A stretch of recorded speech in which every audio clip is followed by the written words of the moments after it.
그렇죠. 뭐 상대방에 대한 정보가 전혀 알려져 있지 않는 상태에서 만날 때는 다른 방법이 없는 거죠. 뭐 보이는 대로 아, 이 사람은 이러이러한가 보다라고 보이는 대로 판단하는 거죠. 뭐.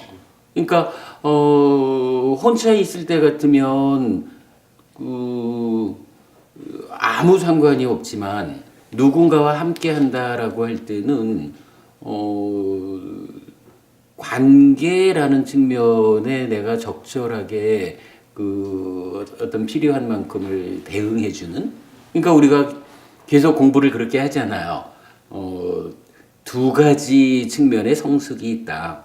한 가지는 내적인 성숙의 측면, 그리고 또 하나는 관계의 측면의 성숙. 두 가지가 필요하다. 뭐 요새 우리가 하는 공부도 뭐 계속 그런 공부고, 지난번에는 한번 제가 그런 이야기도 한 적이 있어요. 한국 사회가 뭐 박정희 정권을 중심한 어느 기간 동안에 경제 발전에 최고의 가치를 두던 시절, 그때부터도 또 사회의 한쪽에서는 민주라는 가치를 가지고 민주화 운동을 하던 분들이 있거든요. 그러다가 어느 시점이 돼서 이 경제적 가치가 이만큼 충족이 되었다라고 할까요? 뭐 그런 상태에서 이제 민주라는 이 가치가 좀 더 비중을 갖게 되니까 이제 정권이 교체가 되잖아요. 그래서 뭐 민주화 정권이, 그러니까 어떻게 되죠? 그 김대중 정권을 뭐라고 불렀죠? 저기 국민의 정권인가요? 그리고 노무현 정권을 참여정부 이랬고요. 김영삼 정권은 저기 민주화로 보나 안 보는. 김영삼 대통령은 어쨌거나 지금으로 보면 새누리당으로 된 거죠. 그러니까 김영삼 대통령은 민주투사이기는 했지만 대통령으로 당선이 될 때는 그 민주진영의 어떤 지분으로 당선된. 공화당 옛날에 공화당 말씀하시는. 그러니까 한국 신한국 그지, 신한국당이지 민정당 출신이다 이렇게 보는 거죠. 예, 근데 뭐 그런데 이제 저는 뭐 그 얘기를 하려는 거는 아니고, 그래서 이제 어떤 부분을 우리가 짚어보았느냐 하면, 이제 그 오랜 민주화 운동의 성과로 민주 정권이 탄생을 했다고요. 국민의 정부고 참여 정부고. 그러면 전두환 정권이 노무현 정권으로 바뀌었을 때, 노태우 정권으로 바뀌었을 때, 글쎄, 정권이 생존하기 위해서라 해야 되나요? 뭐 이런 어떠한 그 조건들 때문에 전두환도 감옥을 갔어요. 그와 함께하던 많은 사람들이 감옥을 갔거든요. 그리고 김영삼 정권이 들어서니까 노태우도 감옥을 갔어요. 그를 따르던 많은 사람들이 갔거든요. 김영삼 대통령은 그 아들만 갔나요? 네. 그렇죠. 아들만 가고 당신은 안 갔죠. 그러나 어쨌든 사실은 뭐 거의 동일한 양상을, 그러니까 그 국민적인 지도자라고 하는 이미지는 간데없이 사실은 대통령을 하고 물러남으로써 완전히 그 어떤 그 국민적인 지도자, 영웅적인 면은 또 다 상실을 했죠. 아들부터 해서 이제 감옥을 가고. 김대중도? 아니, 김영삼. 그리고 나서 이제 김대중 정권이 됐잖아요. 그러면 김대중 정권도 이제 김대중 정권부터는 이제 따지면 본격적인 민주 세력의 정부잖아요. 정권이 바뀐 거니까요. 예. 그러면 이제 진짜 정권이 바뀐 노무현 정부가 들어섰을 때 김대중 정권에서 그 국가를 운영했던, 따지면 민주투사 출신의 사람들, 이 사람들은 저는 이제 이 얘기를 하고 싶은 거예요. 사실은 그분들이 평생 어떤 일을 했냐 하면은 민주화 운동을 하신 분들이거든요. 그러면 그분들은 노무현 정권이 들어섰을 때 감옥을 가면 안 되는 거야. 그리고요, 이제 이명박 정권이 들어섰잖아요. 그러면 노무현 정권에서 참 노무현 전 대통령이 불행한 일을 당해서 참 안타까운 일이지만 그와는 별개로 그 정권 안에 있던 마찬가지 민주투사였던 분들도 그분들도 감옥을 가면 안 되는 거예요. 뭐 그 이유는 뭐 모르겠어. 근데 우리가 지금 이제 이야기의 초점을 이 김대중 정권과 노무현 정권이라는 민주투사들이 국가를 운영한 이 시점을 놓고 볼 때 이게 이제 뭐 보통 말하는 그 진짜 사리사욕이고 부패하고 이랬던 어떤 그 정권의 사람들이 정권 힘을 잃고 나서 그 감옥 갔다라는 거는 그렇다 쳐도 민주투사는 어쨌든 평생 그분들이 하신 일이 뭐냐 하면 우리 국가의 민주화를 위한 삶을 살았잖아요. 참으로 일부의 모든 부와 권력이 집중되는 거 곤란하다. 참으로 많은 사람들에게 공평하게 부와 권력이 돌아가야 된다. 이런 개념일 거 아니에요. 민주화 운동을 했다는 게. 그러면 그분들은 그 많은 사람들 중에 저쪽 뭐 군데군데에서 일한 사람들이 아니잖아요. 그 민주화 운동에 그래도 제일 앞장서서 이끌어가던 사람들이 국가 운영에 참여를 했을 거 아니에요. 그러면 그 사람들은 그야말로 민주투사들의 노른자위 같은 분들인데 그분들이 감옥 가면 안 되잖아요. 근데 그분들도 감옥을 갔어요. 그래가지고 제가 이제 어떤 표현을 해봤느냐 하면 우리가 살아간다라고 하는 데는 두 가지 측면에서의 성숙 과정이 필요하다는 거예요. 하나는 내적으로 자기를 성숙시키는 내적인 성숙. 그리고 또 하나는 이제 성숙되었든 성숙되지 않았든 내가 우리와 함께하는 관계 측면에서의 성숙. 그래서 내적 성숙과 관계의 성숙이라는 두 가지가 필요한데 그 민주투사이면서도 정권 후에 감옥을 갔다라고 하는 그 경우에 대비를 해보면 그분들은 평생을 민주투사로서 우리 사회에서 많은 사람들의 행복을 위한 이런 관계 측면에서의 성숙이라고 하는 커다란 역할을 하신 분이라고요. 어쨌든 그분들 때문에 우리나라가 뭐 민주화되었다라고 뭐 인정을 해드려야 되겠죠. 뭐 공로가 크지. 그런데 그런 분들이 정권이 끝나고 나서 그 부끄러운 과정이 이어졌다라고 하는 것은 그냥 한마디밖에 할 게 없는 거예요.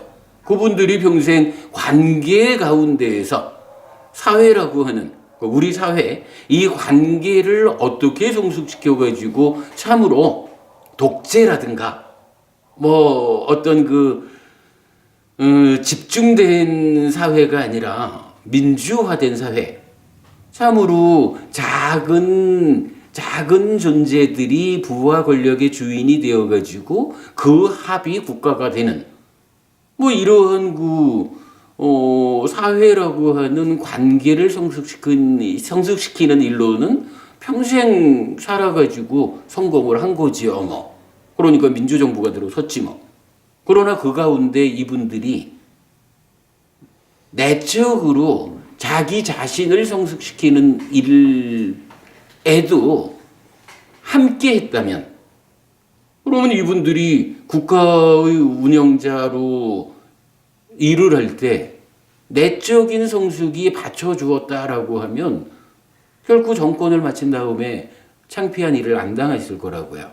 근데 내적인 성숙이 스스로의 어떤 뭐 가치관이든 어떠한 그 삶에 대한 시각이 성숙되지 못한 상태에서 관계를 성숙해온 그 일의 성과로 권력을 가졌잖아요. 그러다 보니까 내적으로 성숙되지 못한 세상과 존재를 보는 바른 시각, 우리가 말하는 정견이죠. 바른 견해. 바른 시각이 뒷받쳐주지 않는 상태에서 권력이 생겼으니까 그것으로 인해 가지고 평생 민주화의 그 어려운 그 과정을 고생스럽게 해서 성공해 놓고도 막상 자기는 그 짧은 시간이 지난 다음에 평생의 노력을 평생 노력한 그 공을 다 허물어뜨리고 감옥을 들어가는 거 아니에요. 그래서 이건 저는 그 부분 우리가 살아가는 데 있어서는 분명히 내적인 성숙이라는 측면과 관계의 성숙이라는 두 가지 측면을 보아야 한다. 이럴 때 불교적으로는 관계의 성숙을 대표하는 교리가 뭐냐 하면 자비희사 사무량심이에요.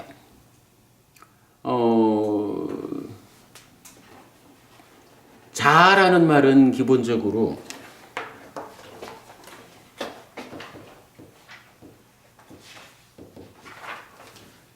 자라는 말 어떤 의미죠? 사랑. 사랑. 예, 맞습니다. 사랑인데 요 의미를 좀 구체적으로 말하자면 뭐 다른 생명 이렇게 말하죠.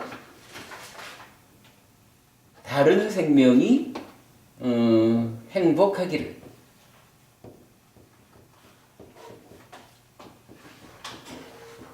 뭐 이렇게 말하면 될 거예요. 다른 생명이 누군가가 꼭 우리 뭐 다른 사람 이렇게 인간적으로만 국한하지 않고 모든 생명이 행복했으면 좋겠다라고 바라는 마음이거든요. 자라.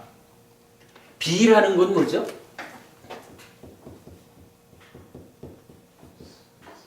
비.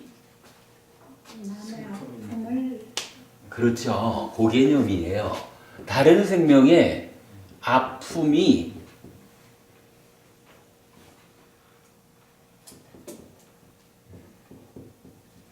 줄어들기를 바라는 마음.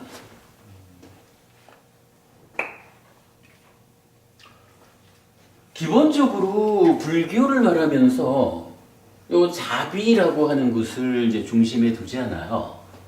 그래서 다른 생명이 행복하기를 바라는 마음으로 누군가를 만난다면 그런 거죠. 뭐 내가 살아가면서 누군가를 만나도 나로 인하여 그대가 행복하기를, 나로 인하여 그대가 기뻐지기를 요렇게 바라는 마음으로 그대를 만나면 그대 입장에서 나 때문에 불편할 일이 없지요. 뭐 그대 입장에서 누군가가 옆에서 이렇게 나 때문에 당신이 행복하면 좋겠어요? 나 때문에 당신이 기뻐할 수 있으면 좋겠어요? 이런 마음으로 옆에 있어주는데 요거 사실은 조금 다른 측면에서 보면은 완전히 아부하는 것과 같은 그렇지만 이제 이게 어떤 그 다른 목적 의식을 가지고 아부하는 그 측면이 아니고 나의 내면을 스스로 나의 마음을 정말로 당신이 행복하기를, 당신이 기뻐지기를 이런 마음으로 스스로를 채우는 가운데 누군가를 만난다면 반야행보부님이 그런 마음으로 저를 만나 주신다면요 저는 참 좋을 것 같아요. 그래? 저는 그렇죠. 그러니까 제가 좋잖아요. 근데 요게 사실 우리 살아가는 데서 요거만큼 중요한 게 없지요. 뭐 사실은 이거 굉장히 중요한 거거든요. 그런가 하면 또 역으로 사실은 우리가 산다라는 게 웬만해서는 다 어려움, 불만족, 고통 가운데 사실은 살아가잖아요. 그럴 때에 덕명보부님이 그냥 와 해피 스님이 어떠한 괴로움도 겪지 않았으면 좋겠어. 해피 스님이 이런 불편이 있어 보이는데 내가 그 불편을 좀 덜어줄 수 있으면 좋겠어. 이런 마음으로 저를 만나 주신다면 전 참 좋을 것 같아요. 네, 그런 마음은 항상 많죠. 그래서 제가 고맙잖아요. 사실은 기본적으로 자비라고 하는 게 그거예요. 근데 자비라는 말을 하면 사실은 좀 이어지는 개념이 있잖아요. 뭔가요? 우리가 이제 시라는 말을 쓰는데 이런 이야기예요. 역으로 제가 반야행보부님 항상 행복하시고 항상 기쁘시면 좋겠어. 이런 마음을 가지고 덕명보부님 항상 그 아픔이 갈수록 줄어들어가지고 그 삶이 참으로 그 아픔으로부터 벗어나는 괴로움으로부터 벗어나는 고멸의 삶으로 향상하면 좋겠어. 이런 마음을 제가 가지면 두 분들이 얼마나 좋겠어요. 그런데 그게 말처럼 쉽지는 않아요. 만약에 제가 우리 속담에서 말하듯이 사촌이 땅을 사면 배가 아파. 사촌이 땅을 살 때 배가 아픈 이런 심보를 가지고 있으면 이게 그 논리적으로 따져보면요.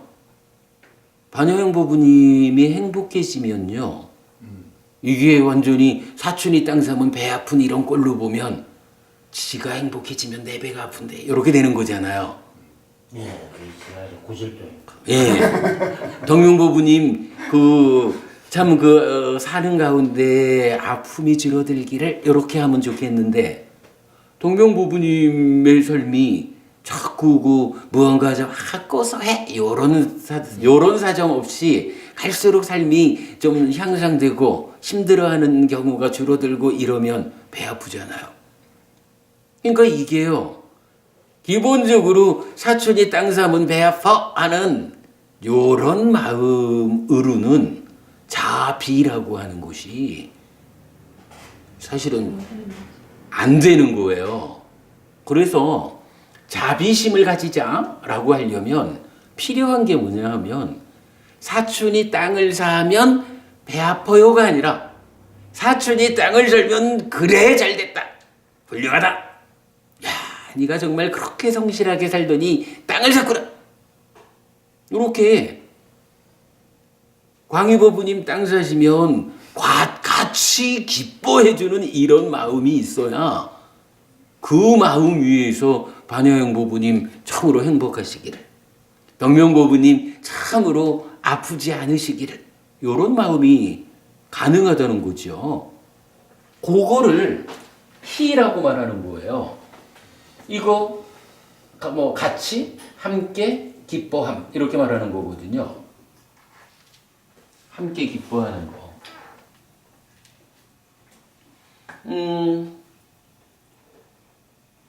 근데 이제 이런 게 사실은 말처럼 쉽지는 않은 건데 사실은 같이 기뻐하자. 사촌이 땅을 사도 배가 아프지 않아야 되겠다라고 하면 또 그 바탕에는 무언가가 좀 받쳐줘야 돼요. 예를 들어서요. 반보부님을 제가 보면서 반보부님이란 한 사람하고 해피스님이란 한 사람하고 두 사람의 어떠한 관계 이렇게 나와 너를 좀 구분해서 본다든가 또 누가 좀 어찌 하면 그것 때문에 지가 왜 나를 불편케 해 이런 어떤 나의 삶과 너의 삶에 대한 완전한 구분관계.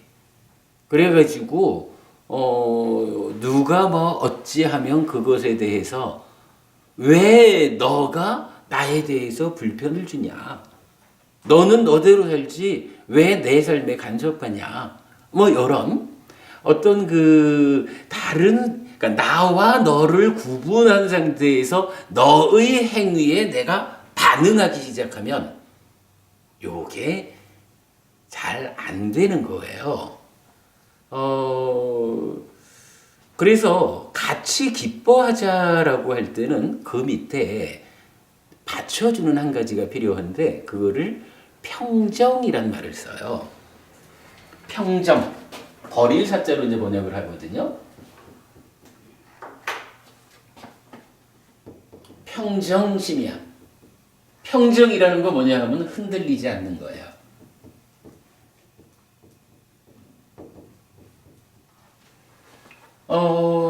요 흔들리지 않는다. 평정이라는 것을 두 가지로 설명을 해요.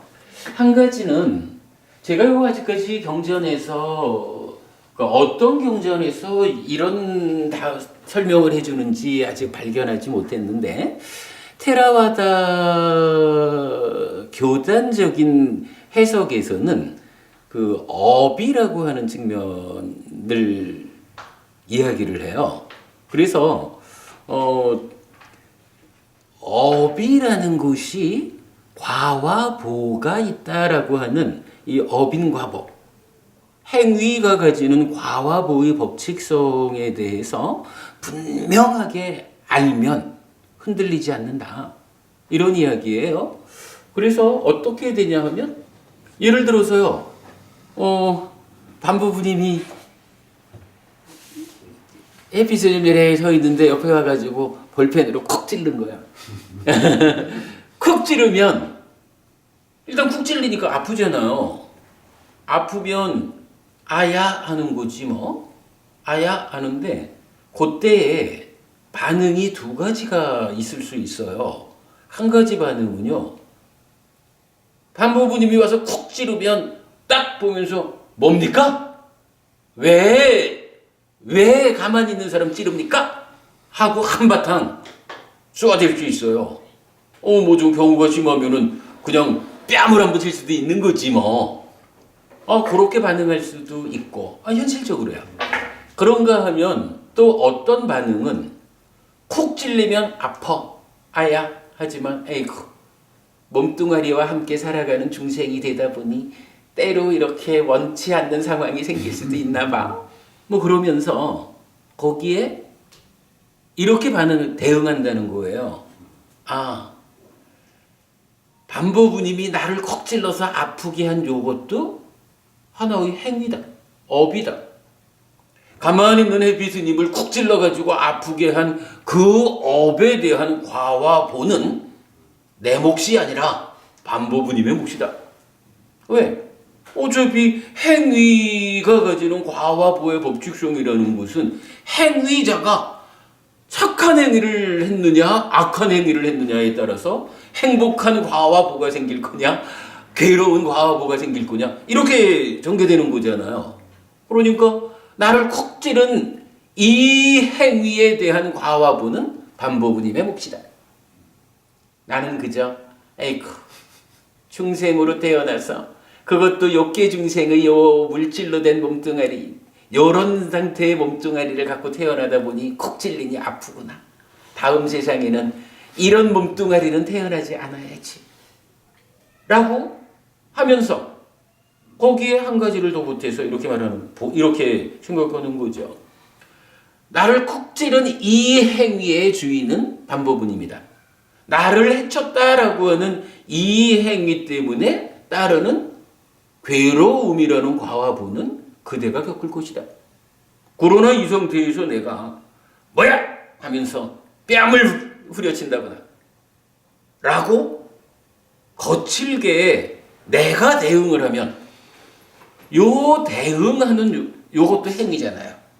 그죠? 요것도 행위거든요. 근데 요 행위는 누구의 행위예요? 내 거죠. 저의 행위거든요. 그러면 이 행위에 따르는 과와 보는 내 몫인 거예요. 이렇게 과와 보에 대한 업인과보, 행위가 가지는 과와 보의 법칙성에 대해서 명확하게 알면 누군가가 나에 대해서 해치는 행위를 해도 그것에 대해서 내가 흔들리지 않는다. 참아낼 것은 참아내고 그로 인해서 잘못된 대응을 통해서 이게 사실 말은 조심스러워요. 나를 보호하는 게 잘못된 거냐 이렇게 따지면 답변하기가 좀 어려운데 그래서 제가 말을 그래 한 거죠. 중생, 그러니까 몸을 가진 중생으로 태어나서 뭐 이렇게 이제 좀 그 미리 방어막을 치고 말한 거지만 어쨌든 이제 그런 거예요. 업에 대해서 깊이 있게 통찰할 수 있으면 어떠한 행위에 대한 반응에 있어서 대응에 있어서 적절치 못한 어쨌거나 나의 행위의 결과로 괴로움을 초래하는 그런 대응을 하지 않을 수 있는 거잖아요. 이게 똑같은 대응이라도 쿡 찌를 때에 반부부님,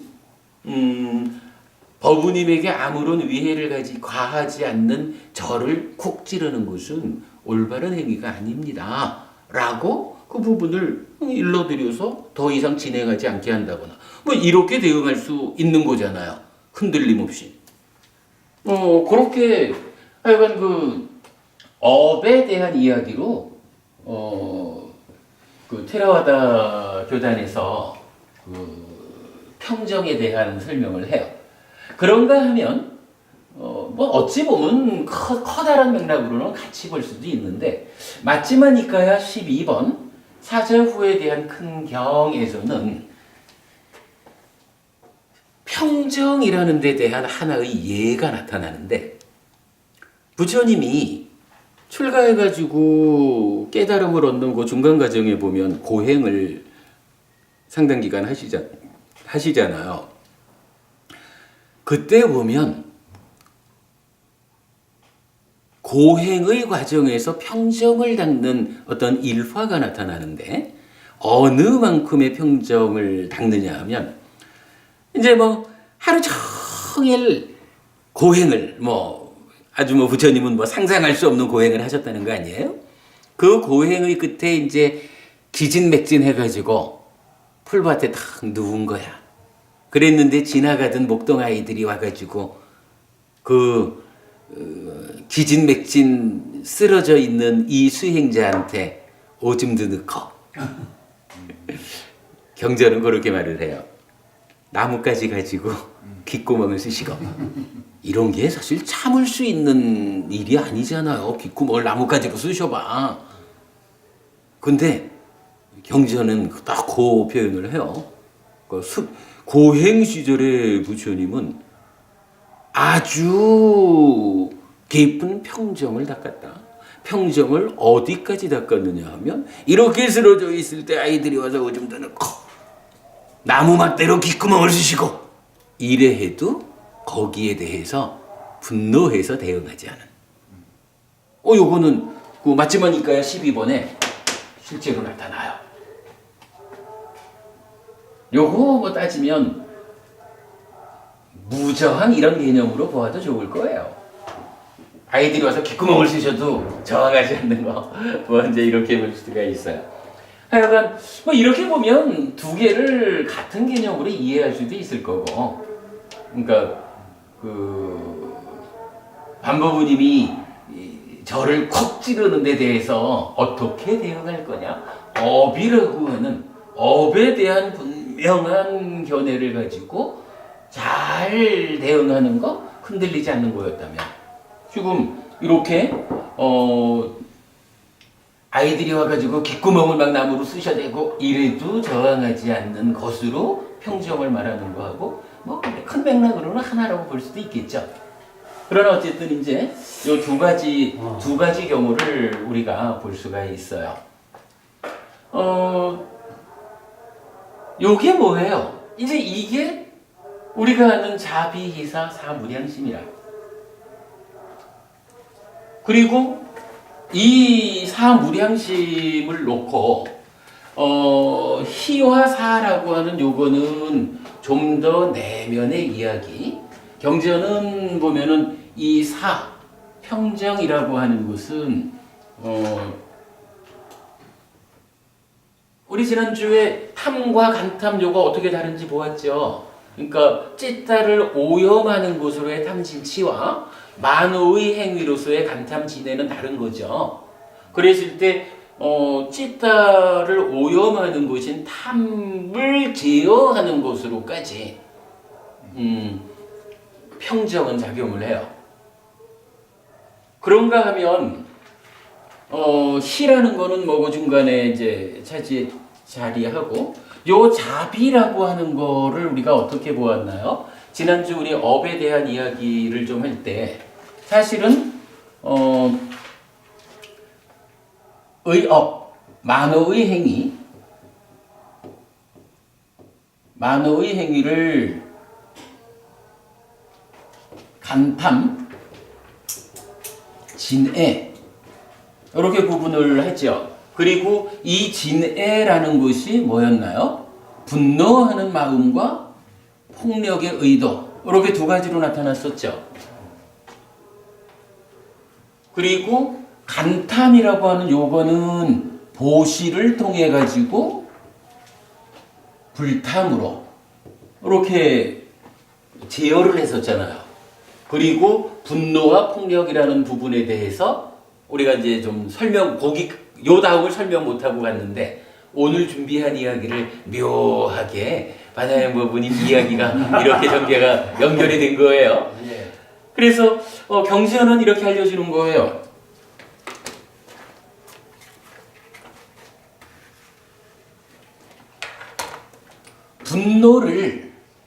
분노를 제어해서 제어하는 것이 자아다.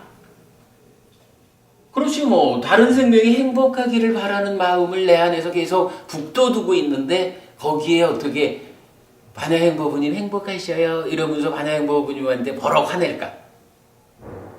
버럭 화내는 요 분노하는 마음이라는 것을 제어하는 것이 자라는 마음을 북돋우는 거예요. 마찬가지 폭력의 의도라는 것을 아니 덕명법부님 아프지 않기를 덕명법부님이 참으로 괴롭지 않기를 이런 마음이 그 마음을 내 안에서 북돋아가는 삶을 사는데 어떻게 폭력을 동원해가지고 덕명법부님을 해치려고 할까? 그죠? 그러니까 폭력의 의도라고 하는 것을 제어하는 것이 비 이렇게 나온다고요. 그리고 이 자와 비라는 것은 희가 함께 기뻐한다라고 하는 희라고 하는 마음이 있어줘야 이게 가능해지는 거고 함께 기뻐한다라는 이거 역시 나의 내면에서 이렇게 흔들리지 않는 상태가 되어야 기뻐해 주지. 아니 나를 쿡 찌르면 버럭 화내는 이런 마음으로 살아가면서 그대가 땅 사면은 배 안 아프기가 잘 안 된다는 거죠.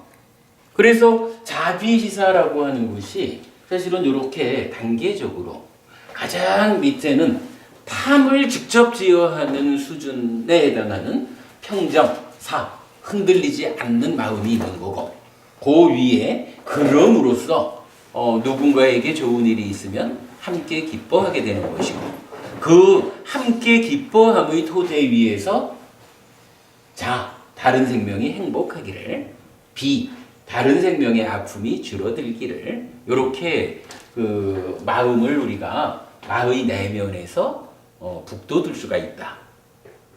이렇게 되는 거죠. 요걸 놓고 이제 저는 사실은 한 가지는 꼭 좀 요 자리에서는 짚어보고 싶은 게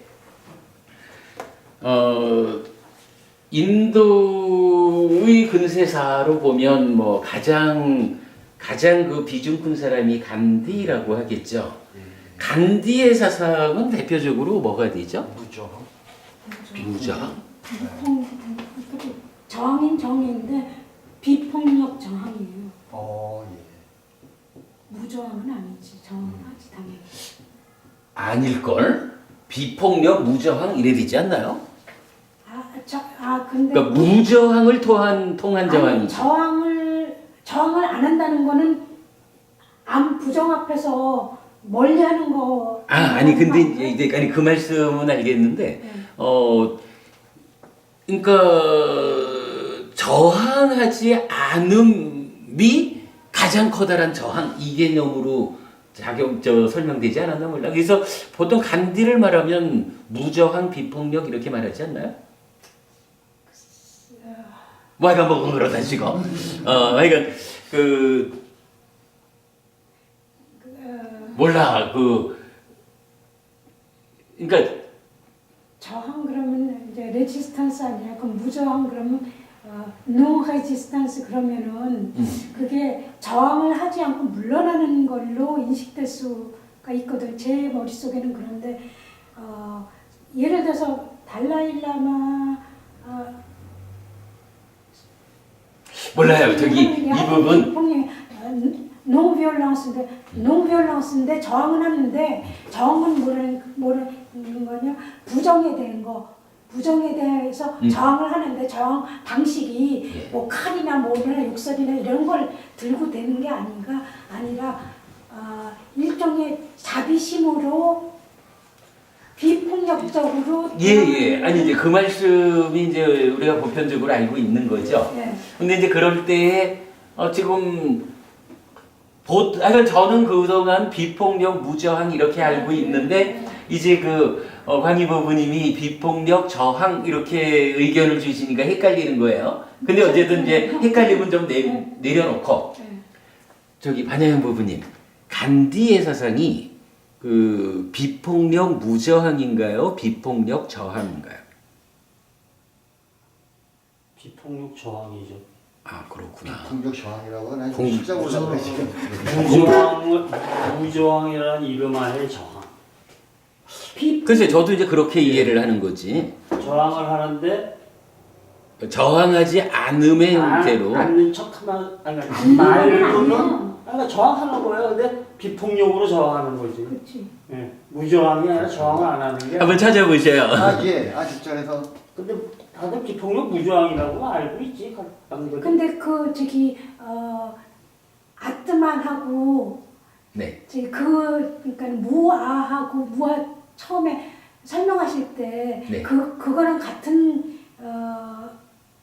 이론이 아닐까요? 예. 아니 뭐 무슨 말씀인지 이해는 돼요. 이해는 되는데 지금 이제 우리 확인해 봐야 될 거는 간디 이럴 때 그러니까 지금 이제 우리가 말하는 것은 동일한 이야기를 하고 있는데 예. 그 동일한 것을 어떻게 이름 지었는지 그렇죠. 표현하기를 어떻게 하는지. 비폭력 무저항, 무슨 비폭력 저항. 안 나와? 간지만 쳤더니만 종류가 많이 나와가지고 아니 그냥 저기 무저항으로 한번 검색을 해보죠. 그렇게 할까요?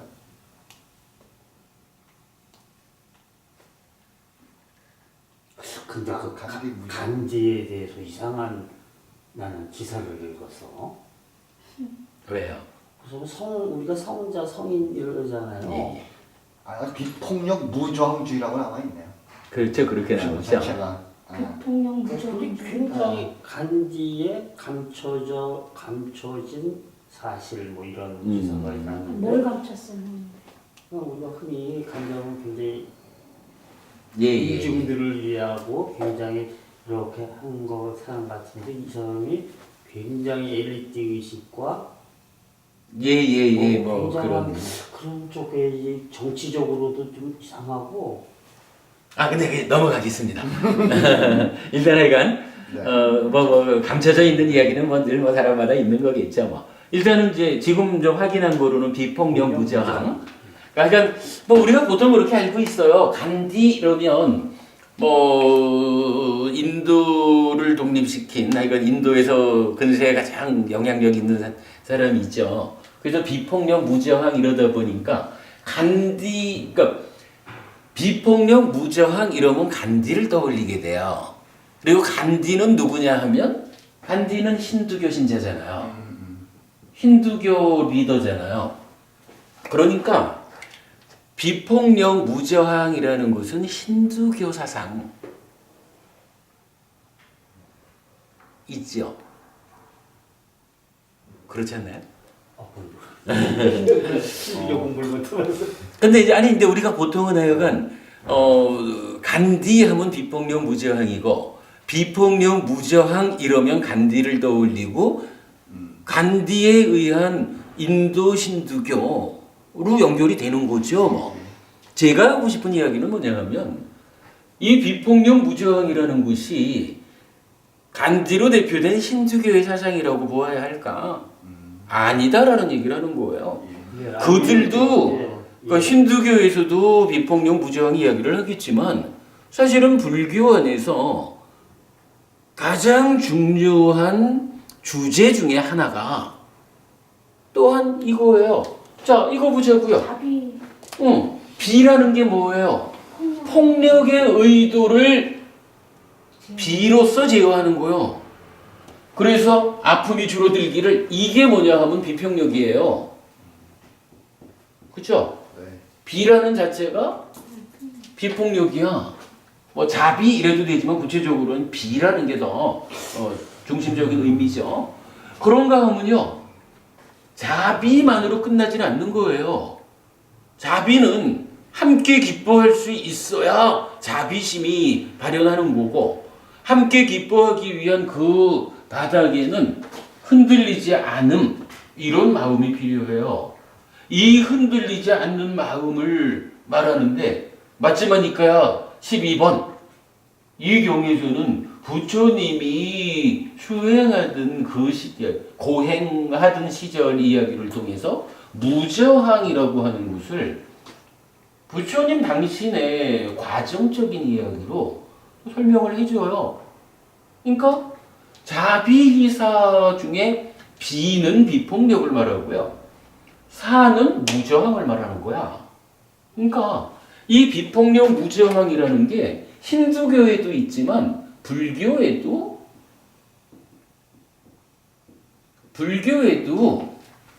비폭력 무저항이 아주 중심되는 사상의 한 가지인 거예요. 비폭력 무저항이라는 이것을 힌두교에 넘겨줄 이유는 없어요. 물론 그러면 불교가 중심 사상이 비폭력 무저항이냐라고 말하면 또 그거는 다르죠. 그건 우리가 지금 풀어나가는 이야기죠. 자, 어쨌든 이제 이렇게 우리가 놓고 보면 자비시사라는 것을 이제 우리가 좀 이해할 수 있잖아요. 그래서 비폭력 무저항까지를 보았어요. 그러면 이제 요건 뭐예요? 행위로 보면 만호의 행위라는 내 마음의 이야기예요. 만호의 행위 더 내면에 탐이라고 하는 요거는 이제 원인이 되는 찌따하고의 관계잖아요. 그러니까 심이라는 마음과 의라는 마음, 이 마음의 영역에서 자비시사라고 하는 네 가지 마음이 닦아져야 한다. 채워져야 한다. 그래서 자비시사 네 가지를 뭐라고 하나요? 요거를 사무량심 그러죠. 그러니까 한량 없는 마음이야. 내 마음을 다른 생명이 좀 행복하지 않아도 좋아 나만 부자 되면 돼. 이런 마음으로 채우지 말고 참으로 다른 생명이 행복하기를 하는데 요 마음을 얼마만큼 채워라 하느냐 하면 일단은 나부터 행복하기를, 그러니까 나부터 행복하고 내 가까운 사람부터 차츰 그 행복하기를 바라는 마음을 키워가는 거예요. 그래서 여러분 가족이 있으면 내가 행복하기를, 내 가족이 행복하기를, 내 이웃이 행복하기를, 우리 지역이 행복하기를, 우리나라가 행복하기를, 이 세상의 모든 인류가 행복하기를, 존재하는 모든 생명이 다 행복하기를, 이렇게 모든 존재들이 행복하기를 바라는 그 마음을 한량 없이 제한 없이 키워나가는, 그래서 그게 바로 무량하게 내 마음을 확장시켜 나가는 요 얘기거든요. 자비시사 네 가지로. 그런가 하면 이 사무량심을 다른 말로는 뭐라고 하냐 하면 그렇죠. 사범주라고 하죠. 사범주 네 가지 성스러운 머뭅이요. 성스러운 머뭅.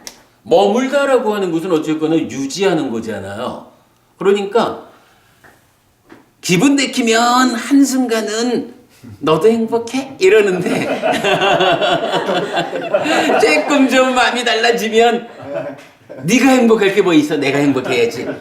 요렇게 되면 요거는 머무는 게 아니고 네. 그래도 내 마음이 우리가 아직까지 공부 부족하지만 그래도 공부를 통해서 어떻게 해야 되는 거예요?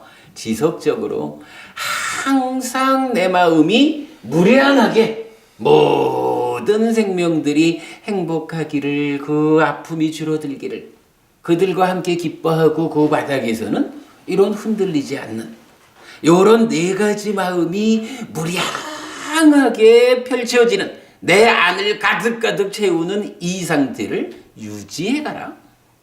네 가지 성스러운 머움으로 내 마음이 머물러라. 이렇게 말하는 거예요.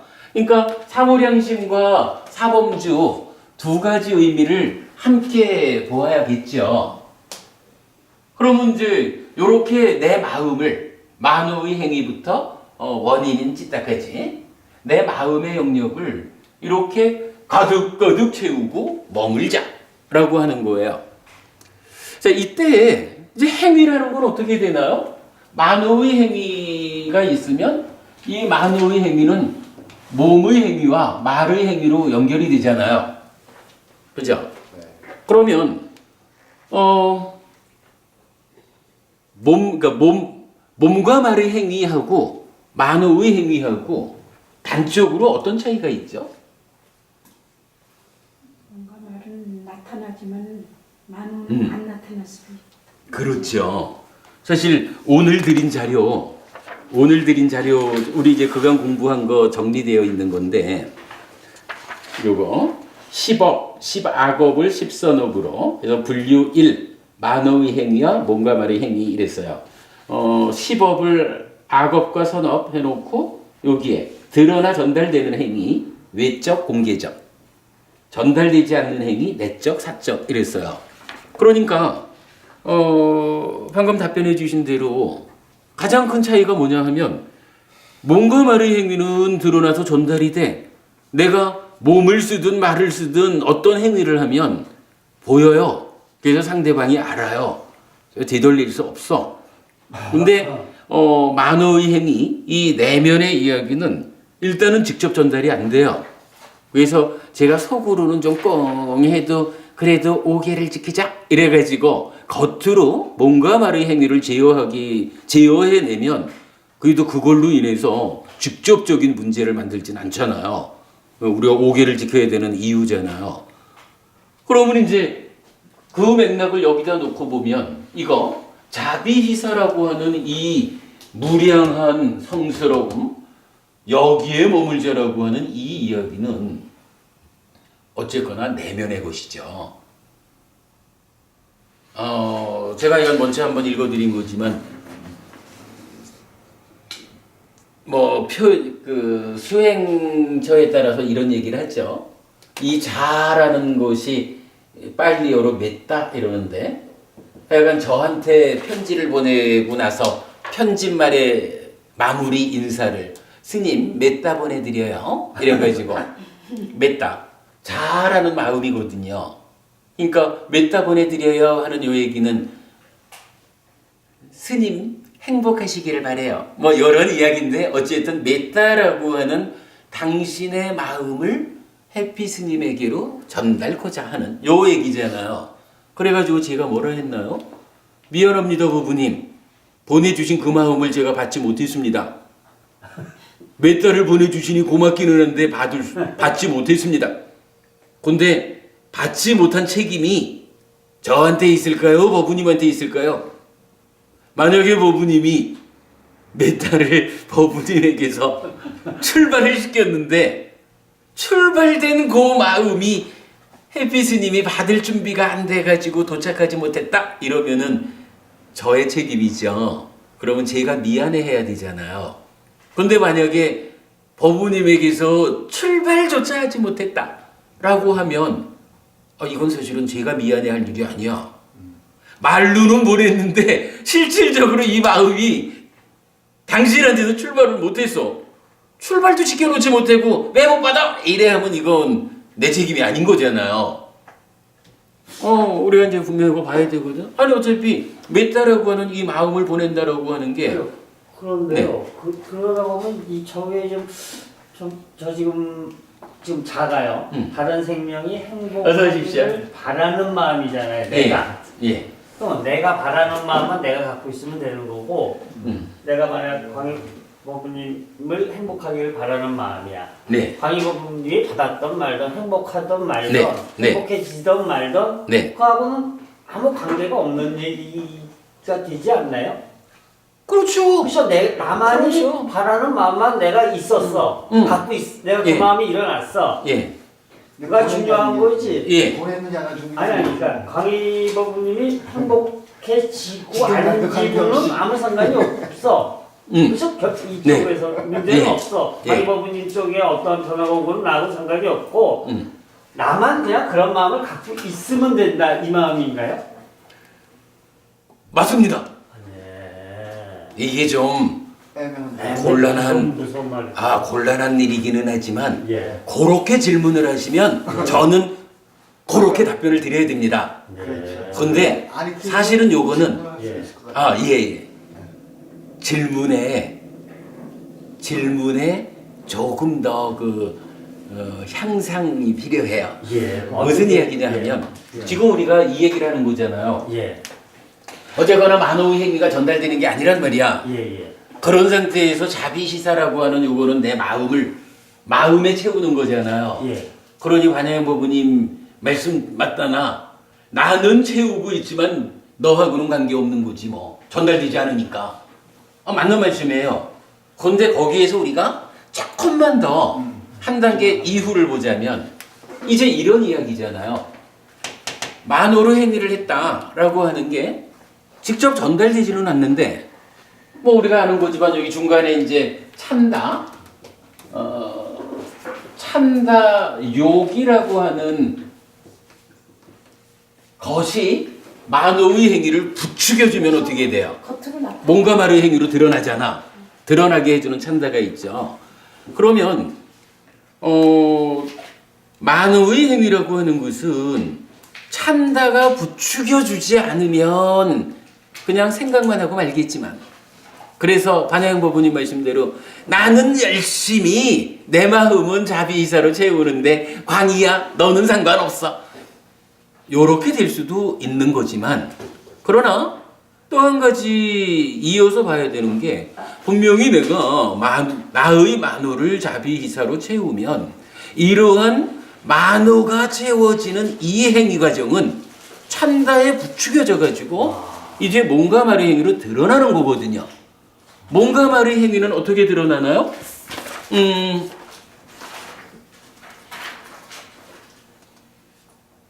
그거는 제가 아직 그림을 못 나눠드렸는데 뭐 요 뒤에 보면은 이제 관계되는 얘기들이 있는데 우리가 이제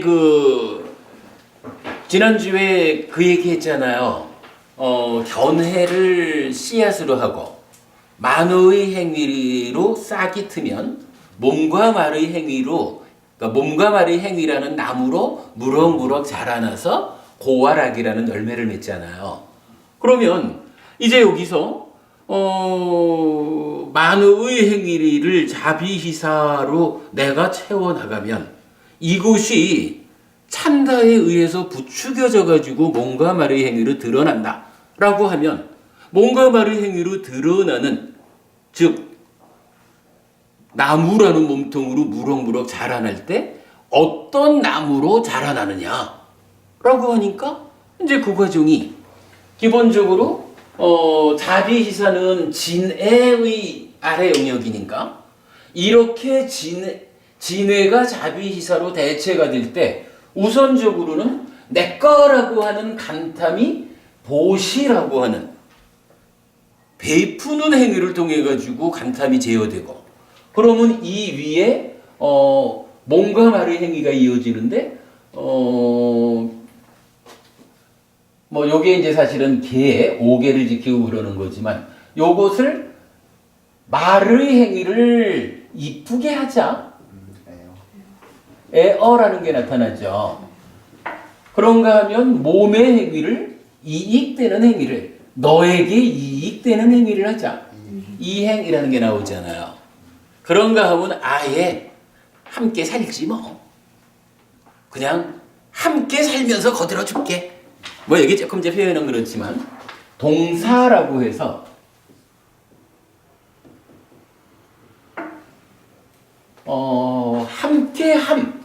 함께함을 통해서 실질적으로 그대에게 이익됨 뭐 이렇게 그 몸과 말의 행위의 영역에서 알려지는 게 있죠.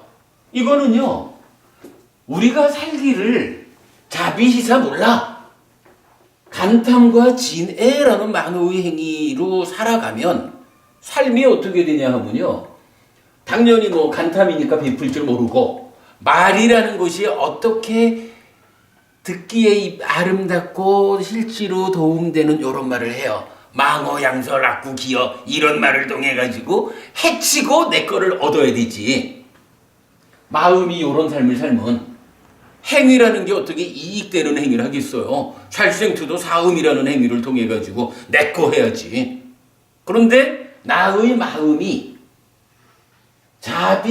자비시사를 무량하게 채우면서 거기에 머무는 이러한 이 마음 공부가 진행이 되면 이거는요 시키지 않아도 내 마음 속에서 내 마음 자체가 행복하셔요? 아프지 마셔요? 기쁘셔요? 나도 기뻐요? 뭐 이렇게 자비시사라는 이 마음이 내 안을 가득가득 채워주고 있는데 내가 늘 그런 마음으로 머물고 있는데 어떻게 내가 네 거를 뺏어오려 하고 그럴 수 없잖아요. 내 거 꺼내가지고 베푸는 삶을 살기 마련이지. 말이라는 것이 당연히 참으로 그대가 행복하기를 바라면서 욕하겠어요? 그저 아름답고 칭찬하고 올바른 삶을 이끌고 이런 애어라고 말하는 그런 말이 저절로 나오는 거지 뭐. 그런 가운데 어떠한 행위를 하면 당연히 빵 걷어차가지고 아프게 하겠어요? 배고프니 빵이라도 하나 닫아주고 뭐 이런 이익되는 행위가 나오는 거죠. 그 가운데 참으로 어려움이 있구나 하면 함께 하면서 거들어줘가지고 삶을 향상으로 이끌어주는 거죠. 그게 뭐예요? 도시에어 이행 동사라고 하고 요 네 가지를 묶어가지고 사서법이라고 한다고요.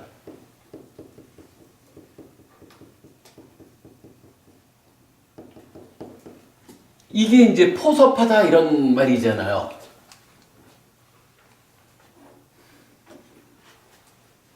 이렇게 되면 이제 여기서 사실은 불교 교리 가운데 정말 비중 있는 한 가지가 알려지는 거예요. 뭔가요? 사무량심 사서법 이렇게 부르는 거잖아요. 내 마음을 자비희사를 북돋우는 그래서 정말로 자비희사적으로 내가 마음이 가득가득 채워지기 시작하면 이것으로 인해서 몸과 말의 행위는 보시에어 이행 동사라고 하는 많은 사람들에게 정말 그 포섭한다라고 표현하는데 도움되고 그 관계를 성숙으로 이끄는 이러한 몸과 말의 행위가 드러나는 거죠. 요거 사무량심 사서법이라고 알려지는 불교 교리 중에 중요한 한 가지죠. 그래서 제가 이제 방금 메타본에 드려요 요 얘기를 한 것은 또 어떤 이야기인가요? 이게 사무량심 사서법의 이런 마음속 이야기와 몸과 말로 드러나는 이야기 요 두 가지의 관계가 적절하게 알려져 있지 않으면 이제 메타본에 드려요 이런다고 그러면 이게 어떻게 돼요? 내 마음속에 사랑을 행복하길 바라는 마음을 채워가지고 마음을 보냈어? 할 일 다 한 거지 뭐. 그대가 행복하기를 바라는 이 마음을 보내줬는데 뭐. 할 일 다 했지 뭐. 근데 부처님이 말하는 실질적인 역할은 자비희사는 내 마음을 채우고 내 마음을 가득가득 채우고 실질적으로 다른 사람들한테는 사서법을 통해서 보시에어 이행 동사를 통해서 전달해라 이렇게 하는 거잖아. 근데 그거를 실질적으로 전달되지도 못하는, 나한테서 출발시키지도 못하는 그 만어의 행위를 맺다 잘하고 하는 마음을 보냈어. 이게 뭐 꼭 그런 건 아니겠지만 경우에 따라서 보면 몇 달을 보냈으니까 할 바 다 했지 뭐. 그러면 몸과 말의 행위로 사서법을 실천하는 이거는 경우가 다를 수 있으니까 안 할 수도 있는 거예요. 왜? 몇 달을 보내줬는데 뭐. 그러나 우리가 분명히 알아야 되는 게 자비해서 이거는 보내는 게 아니요. 내 안을 채우는 거요. 내 안을 채우면 이것에 의해서 행위는 전달은 사서법으로 되는 거요. 라고 분명히 아는 사람이 행위할 때 어떻게 하겠어요? 열심히 내 안을 자비이사로 가득가득 채우는 가운데 몸과 말은 사서법으로 실천하는 거죠. 요게 그러니까 사무량심 사서법에 연결된 개념을 가지는 불교 교리 중에 중요한 한 축이고, 지금 우리가 왜 요 얘기를 했냐 하면 이게 뭐예요? 사실은 이것이 관계의 성숙이라고 하는 거라고. 관계의 성숙. 우리가 지금 이 이야기가 어디서부터 출발했냐 하면, 참 민주투사들이 정권을 잡으면 그죠? 우리 그렇게 시작한 거잖아. 민주투사가 정권을 잡았으면 그분들이 참으로 내적인 성숙과 관계의 성숙이라는 두 가지 모두를 잘 공부한 분들이라면 그 정권 이후에 그분들이 감옥 가는 창피한 일은 안 생겨야 한다고요. 그런데 그러지를 못했잖아.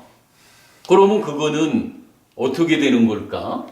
아마도 민주투사로서의 삶의 과정에서는 뭐 좀 부처님 가르친 대로 살았다고 말하는 건 아니겠지만 어쨌건 관계의 측면에서 내 안을 자비시사로, 사실은 민주라고 하는 게 뭐 이렇게 말해야 되는 거 아니겠어요? 그죠?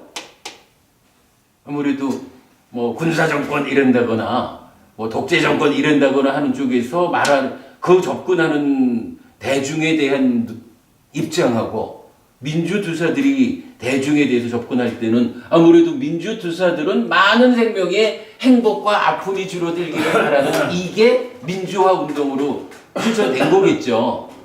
그러니까 그러한 행위를 하고 그러니까 정권을 잡고 이랬겠죠. 그래서 이게 뭐 좀 영역이 다르지만 불교적으로 표현하자면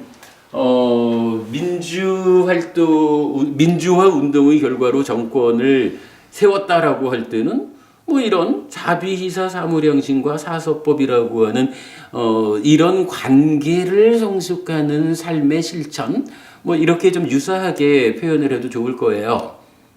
그런데 그래놓고는 이제 문제는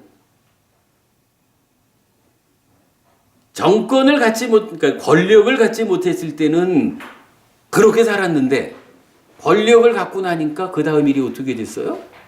권력에 대한 탐이 솟아나. 그렇죠. 그러면 그건 뭐예요?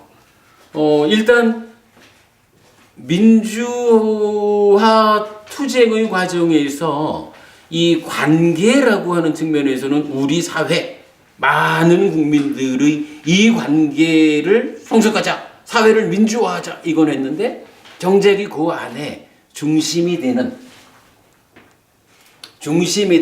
자기 자신을 내적으로 이 탐진치라는 점에서 사실은 뭐 이 무저항까지를 통해서 탐이 제어되는 여기까지 민주화가 그 접근을 했는지는 모르지만 만약에 그렇게 되었다 해도 사실은 이 탐이라고 하는 것은 이제 내면의 번뇌 때문에 호시탐탐 일어나는 거잖아요. 탐진치가. 저 탐진치를 아예 일어나지 못하게 방어해낼 수 있어야 이게 민주정권이 되었을 때 또 다른 많은 기존의 어떤 가치를 갖고 있는 사람들이 이제 그대가 더 이상 민주투사가 아니라 정권을 가진 실세입니다라고 하면서 어떤 부정적인 접근을 해올 때 내면에서 탐진치를 막아낼 수 있는 내적 성숙이 받쳐주지 못하다 보니까 어떻게 해요? 결국은 받게 되고 어떤 그 정치적 영향력을 행사하게 되고 이러다 보면 정권이 바뀌고 나면은 창피한 일을 당하는 거지 뭐. 결국은 내적인 성숙이 받쳐주지 못하는 가운데 관계 측면에서의 그 힘을 얻게 되었을 때 일어나는 부작용. 뭐 이렇게 말할 수 있는 거겠죠. 그러면 이제 그 내적인 성숙이라는 것은 어떤 방법으로 하나요? 이제 불교는 그 내적인 성숙을 바로 사념처 사마타 위파사나라고 하는 팔정도라고 하는 수행의 체계로 제시하는 거죠.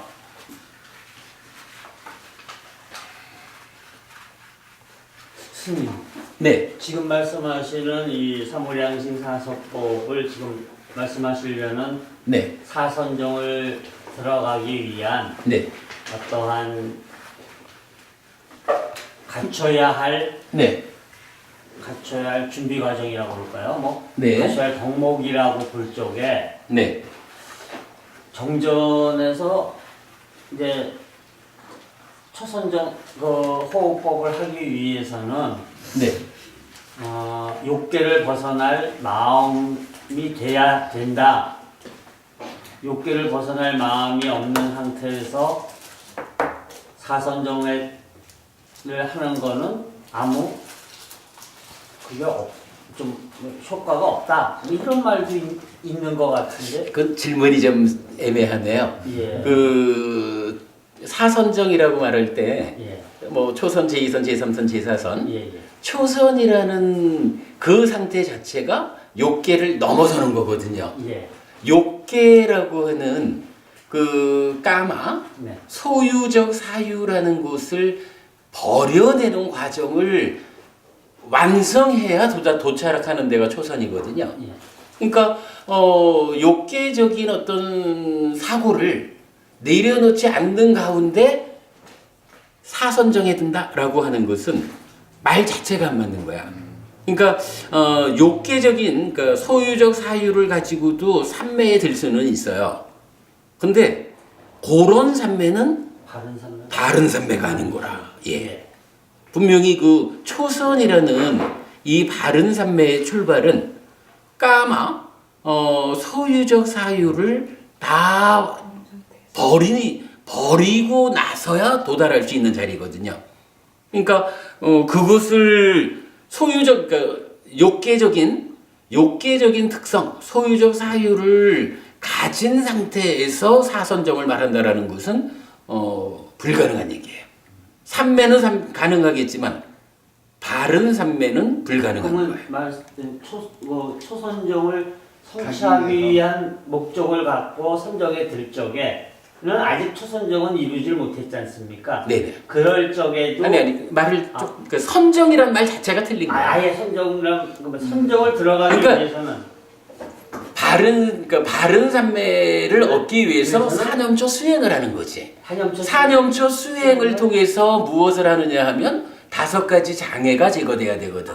5가지 장애가 간탐진해, 해태혼침, 들뚱후의 의심. 근데 요게 요 5가지 중에 처음에 나온 간탐이라는 게 경전은 사실은 요걸 3가지로 알려준다고요. 간탐을 필두로 하는 5가지 장애도 있고 까마라가 욕탐, 그러니까 욕계 중생의 탐이죠. 욕탐을 필두로 하는 5가지 장애도 있고 까마찬다, 이 소유를 지향하는 요런 것을 필두로 하는 5가지 장애도 있거든요. 뭐 그 중에 초선을 간다라고 하는 것은 욕탐, 욕계 중생의 탐을 내려놔요. 그죠? 그게 다 버려져야 초선을 가는 거라. 그렇기 때문에 사념처는 5가지 장애하고의 힘겨루기라. 결국은 5가지 장애를 내려놓아야 첫 단계로 간탐을 필두로 하는 5가지 장애를 버려야 이제 뭐 내적인 그 개발된 느낌이 일어나면서 더 진행이 되면 간탐이라는 것은 내 거 아닌 거에 대한 욕심 버리는 거잖아. 이제 내 거에 대한 소유적 사유까지를 내려놓는 과정이 그 간탐 이후에 개발된 느낌과 더불어서 이루어지고, 그래서 그것까지 다 내려놓으면 내 거든 남의 거든 관계없이 까마 소유적 사유 전체를 버리게 되면 그때 초선이 되는 거라고요. 5가지 장애하고 사념처하고가 이렇게 그 대응해가지고 사선정 초선부터 이렇게 이제 바른 삼매에 들고 그리고 그 바른 삼매 위에서 여실직연해서 사마타 윗바사나로 가는 거니까. 그러니까 그거는 그 수행의 그 어떤 그 체계 구조 요거를 좀 잘 보셔야 되죠. 그러니까 바른 산매는 초선정부터가 바른 산매고, 저희들이 흔히 뭐 호흡 수행을 연습한다 이거는 아직은 산매가 아니고 바른 산매. 그렇죠. 우리가 사념조 수행하라는 거죠. 그냥 그냥 아니 아무것도 아닌 건 아니에요. 그게 이제 사념조 수행이야.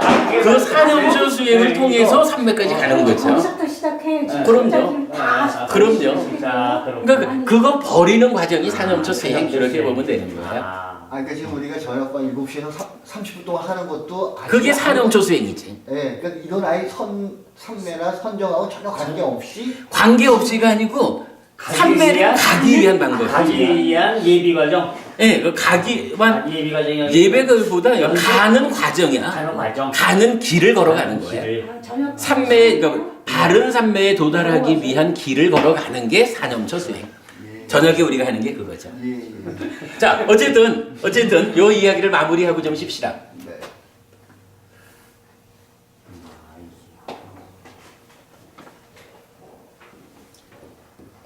나라는, 그러니까 내가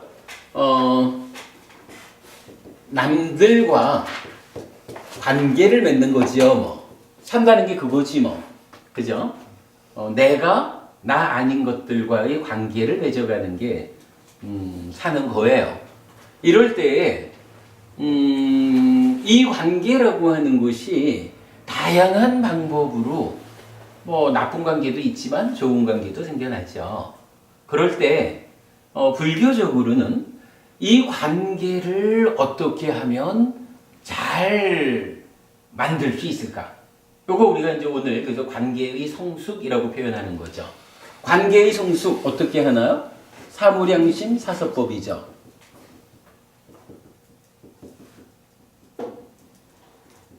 그런가 하면 이제 내 자신이 바르게 서야 나와 남의 관계에서 내가 곧게 서야 남들과의 관계에서 토대가 되는 거죠.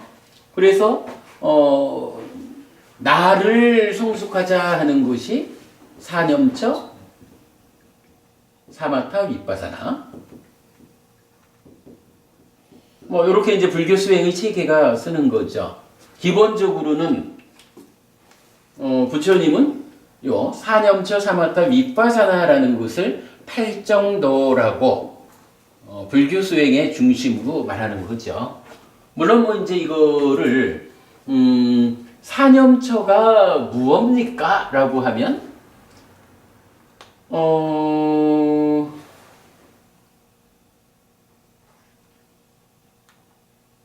우리가 이렇게 말하죠.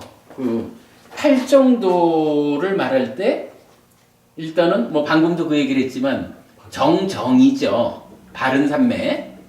그리고 정정으로 가기 위한 필수품이라는 말을 하죠. 그래서 정정은 필수품을 갖춘 삼매.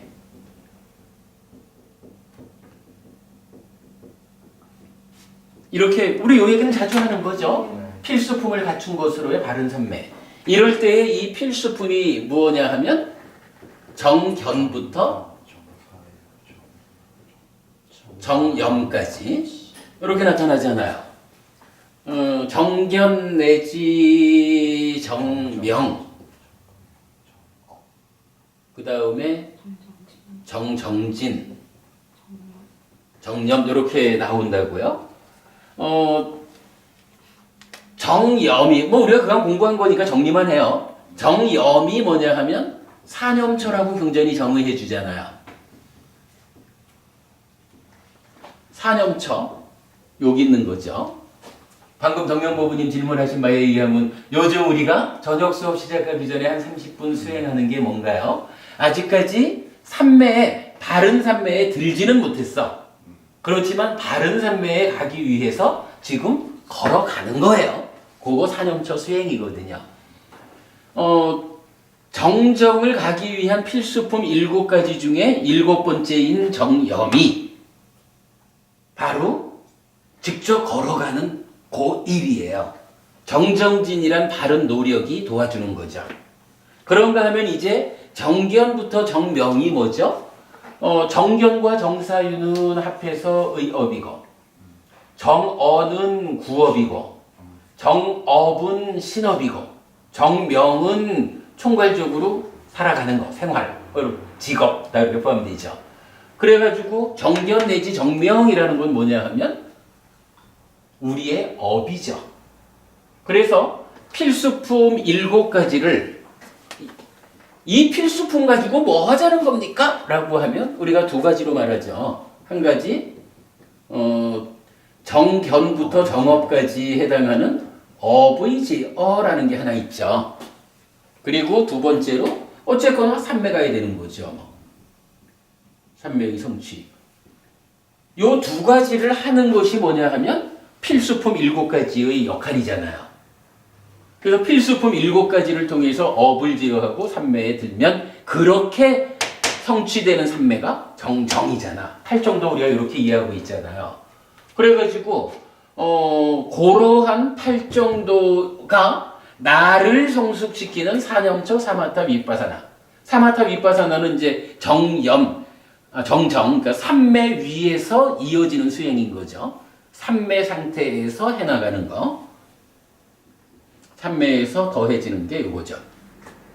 이렇게 놓고 보면 이제 탈정도인 사념처 사마타 윗바사나로서 나를 성숙한다.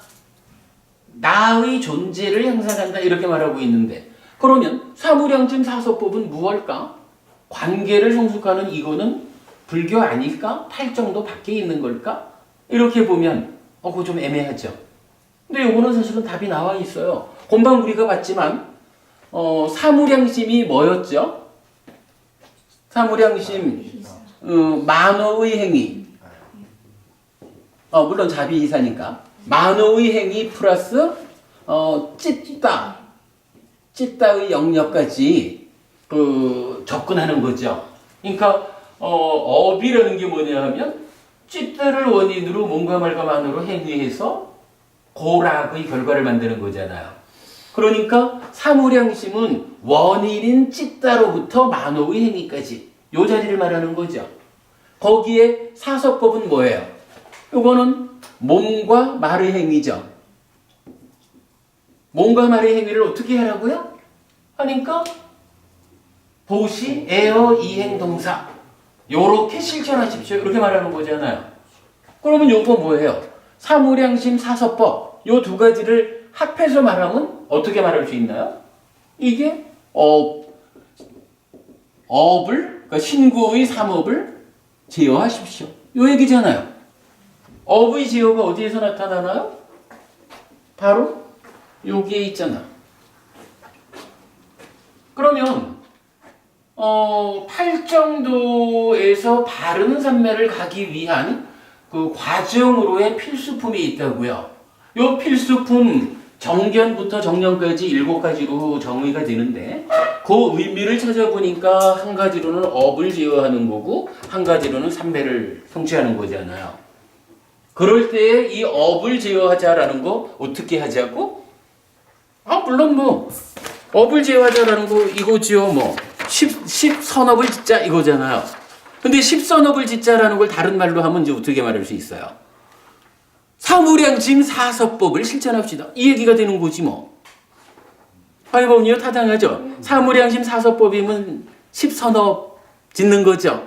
거기에 직업 그러니까 정명까지 포함해서 이렇게 되면은 팔정도라는 하나의 수행이 결국은 중심 자리엔 나를, 내적으로 나를 성숙하는 그 이야기를 하는데, 거기에서 그 나의 본격적인 성숙을 위한 바른 산매를 가는 준비 과정의 하나로 산매에 드는 것과 업의 제어 이럴 때 이 업의 제어라고 하는 것이 결국은 관계의 성숙이라는 측면에서 설명되는 사무량심 사서법을 닦아가는 거구나. 여러분 어때요? 불교 수행이 사념처 사마타 윗바사나라고 포괄적으로 말하면 되고, 그러나 그것을 조금 구분해서 이야기하자라고 하면 관계를 성숙하는 측면에서 사무량심 사서법이 함께한다. 그래서 불교 수행은 나를 성숙하는 사념처 사마타 윗바사나에다가 그 중에 일부를 떼어가지고 말하는 것으로 관계를 성숙하는 사무량심 사서법이 있다. 그렇게 말하면 되겠죠. 아까 그러면 이 사무량심과 관련해서 뭐가 나왔었어요? 자비시사 중에 비라는 게 뭐였어요? 비폭력이었잖아. 우페카는 뭐였냐 하면 무저항이었잖아요.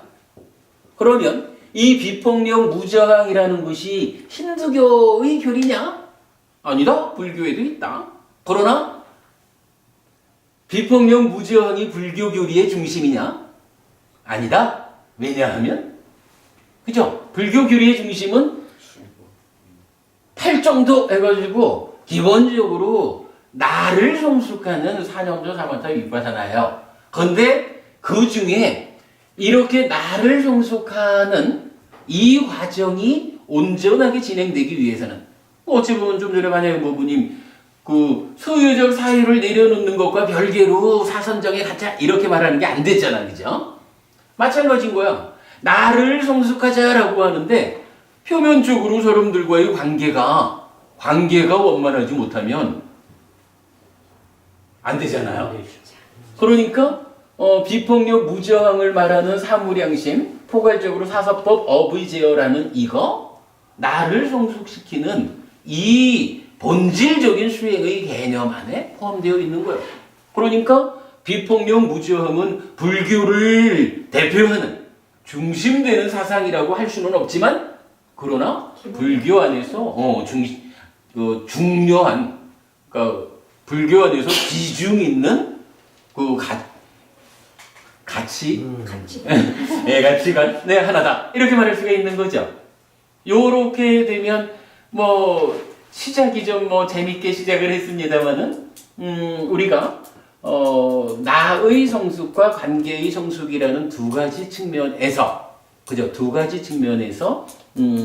사념처 사마타 윗바사나라는 팔정도, 거기에 포함되는 업의 제어라는 개념으로서 사무량심 사서법으로 대표되는 관계의 성숙, 요 얘기 우리가 볼 수 있는 거죠. 이럴 때 또 요 얘기의 마무리는 이렇게 해야 될 것 같아요. 어떨까요? 이제 케이스를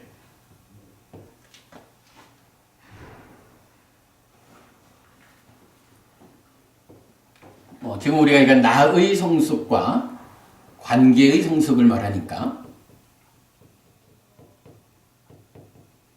이게 나는 성숙시켰는데 관계를 성숙시키지 못했다.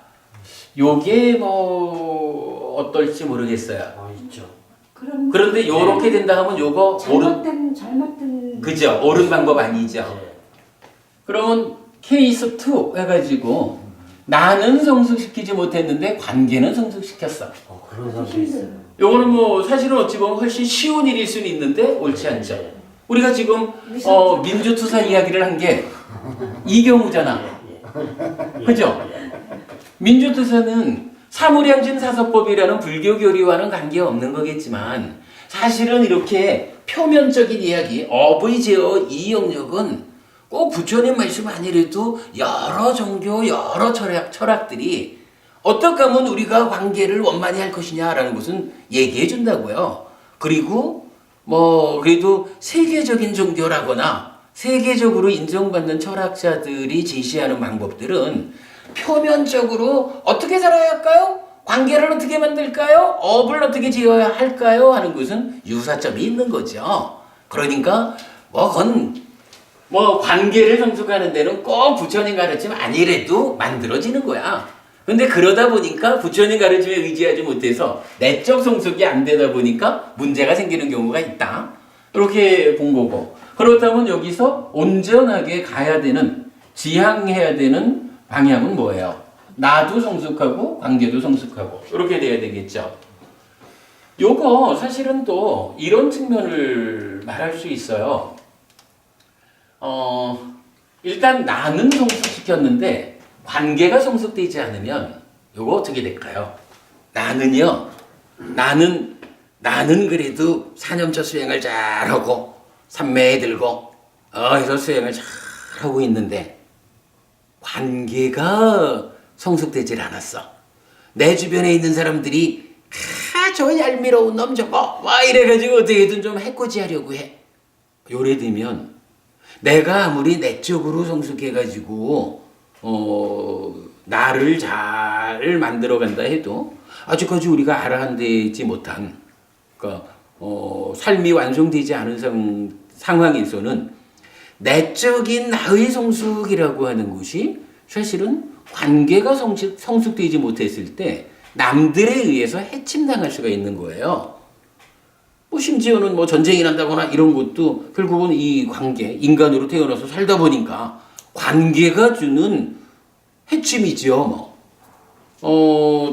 그래서 우리가 나를 성숙한다라고 하는 그 가운데 업이 제어돼야 한다라는 이거는 사실은 이 측면에서 중요한 의미를 가져요. 사무량심 사서법 이래가지고 관계가 성숙되면 내면적으로 나를 성숙시켜가지고 만드는 나의 행복이 남들에 의해서, 그러니까 관계, 남들에 의해서 해침당하지 않게 되는 거. 요 측면을 우리가 볼 필요가 있거든요. 일종의 상호작용. 그렇죠. 예. 그 측면에서 볼 때 사무량심 사서법 요거를 저는 그래서 때로 어떻게 표현을 하냐 하면 조금 좀 솔직한 표현을 하나 써요. 이거 내 편 만들기.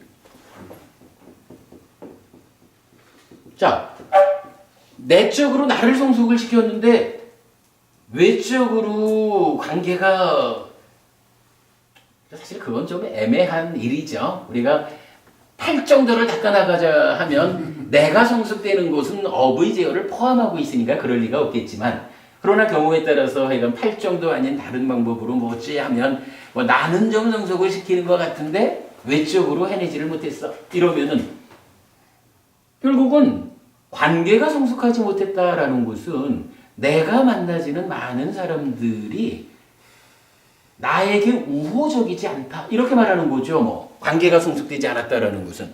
달리 말하면 내가 만나는 많은 사람들이 내 편이 아니여 이 얘기죠. 이게 내 편 만들기라는 게 꼭 편가르기 같아서 어떨지는 모르지만 사실은 우리 사는 이야기 가운데 내 주변에 내 편이 많아지면 사는 일이 참 쉬워요. 내 편이 많아지면요, 얼마나 내 사는 일이 내가 바라는 대로 잘 만들어지는 힘이 되는지 몰라요. 근데 이거를 내 편을 만들자 하는데 어떻게 부정적으로라도 돈을 만들어 가지고 이 세간적인 어떤 수단을 동원해 가지고 너 요번에 한 표 나한테 줘 10,000원, 나한테 한 표 줘 100,000원, 이런 식으로 그 정당하지 않은 방법으로 내 편을 만드는 것은 오래 가지를 못하고 부작용이 있잖아요. 그러나 사무량심 사서법, 내 마음을 자비시사로 가득 채워서 넘쳐나게 하는, 그 넘쳐나는 것이 사무량심이라는 몸과 말의 행위로 드러나는 이러한 방법으로 관계가 성숙했다, 내 편이 만들어졌다 하면 이러한 내 편들은 부작용이 없는 내 편인 거라. 그러면 그 결과는 어떻게 되냐 하면 내가 내적으로 성숙시킨 나의 행복이 남들에 의해서 해침당하지 않는 이런 결과를 가져오잖아요. 그 측면에서 우리가 결국 나의 성숙과 관계의 성숙 두 가지를 함께 성숙해가는 포괄적인 팔정도를 닦으면 나는 나대로 탐진치가 제거되는 내면이 청정해지는 것으로의 성숙을 통해서 내 삶 자체에 대한 스스로의 불만이 줄어들 거고 그래서 성숙한다 행복해질 거고 그러한 가운데 사무량심 사서법의 삶이 실천되어 주니까 행위로 실천되니까 주변에 온통 내 편이 만들어지는 거야. 결과로 그렇죠. 그래서 남들로 인해서 내가 해침당할 일이 없어요. 요렇게 되면 뭐 아주 훌륭한 삶이죠. 뭐 결국은 불교 신자가 그렇게 살아가야 되겠죠. 저기 지난주에 제가 찾아가는 법문 별호에서 드린 거 있죠. 요거 저기 이법부님 오늘 드리려고 가져왔고요. 반야영 법부님 지난주 못 받으셨죠. 예, 요 내용에 보면 사실은 요 부분 여러분 그냥 읽어보시고 넘어가자라고 한 줄을 좀 아끼려고 했는데 오늘 이야기 시작이 주제가 그렇게 돼서 아예 이 얘기를 해버렸어요. 요 이야기에 보면 뭐 수행이 시작되는 이야기도 있으면서 5계와 보시에 대한 이야기도 있지만 중간에 보면 존중받는 사람 되기라고 해서 요렇게 표현을 한 거예요. 사무량심 사서법을 닦아나가면 내가 내 편 된다라는 게 뭐예요? 다른 사람들로부터 내가 존중받을 것이요. 존중받는 사람이 됩시다. 요 글은 어린아이가 초등학생들 대상으로 쓰여진 글이지만 초등학생들한테 존중받는 사람이 되려면 어떻게 해야 한다고? 글의 내용에서는 좀 너무 어려운 사까지 이제 자비시사 중에 사까지는 빼고 자비희 세 가지만을 가지고 말했는데 뭐 그런 내용을 포함해가지고 전체적으로 오늘 설명드린 이 이야기를 담고 있어요. 그렇게 좀 읽어보시면 될 것 같고 스님 조금 쉬었다가 우리 얘기도 할까요? 예. 수행자의 태도가 적어도 수행을 하겠다 하면은 네. 그 기본적인 태도가 사무량심 사서법에 아주 완전히 도달하지는 못했지만 태도가 그쪽으로 지향을 해야지. 당연하죠. 그거를 빼고 뭐 사무처 다 해서 뭐 이렇게 단계적이 안 되는 게 동시적으로 일어나는 일어나야 되고 동시적으로 일어나야 되고 또 임할 때 수행에 임할 때 그런 정신적인 태도가 있어야지 그게 올바르게 되지. 그러니까 그게 바르게 되지 않는 경우는 어떤 경우냐 하면 팔정도를 바르게 알지 못하는 건 거예요. 분명히 누군가가 수행을 하면서 내가 삼매를 성취하고 삼매 이후에 깨달음으로 가자 라고 하려면 팔정도가 아니고는 안 된다고 그 길이. 근데 팔정도를 바르게 이해하면 부처님이 알려주신 대로 팔정도를 이해하면 지금 법부님 말씀하신 그런 문제는 생길 수가 없는 거야. 왜냐하면 필수품 중에 이미 어부이제요 사무량심 사서법 이렇게 들어있는 거거든. 저거 없이는 바른 삼매로 못 간다는 거잖아. 그죠? 삼매를 갈 수는 있겠지만 그 삼매가 정말로 깨달음으로 나아가는 바른 삼매는 아니란 말이지. 그러니까 혹시라도 법부님 뭐 누구를 만났더니 수행을 굉장히 잘해 하면서 어떤 수행이 그렇게 이 어부이제어라는 측면을 배제한 상태에서 뭐 그런 수행 일면도 이렇게 나아간다라고 하면 사실은 그건 지적해 줄 필요가 있죠. 그렇죠. 그러니까 수행의 또 목적이 사무량심 사서법이 저절로 우러나와서 나도 행복하고 남도 행복하게 하는 길이지. 그렇죠. 수행이 꼭 뭐 나만을 위해서 그건 제한적이고 다가를 수도 없을 것 같은. 그렇죠. 이제 가장 중요한 의미는 뭐냐 하면 그 부분을 배제하고는 못 간다라는 데 있는 거지. 그러겠죠, 네, 그죠?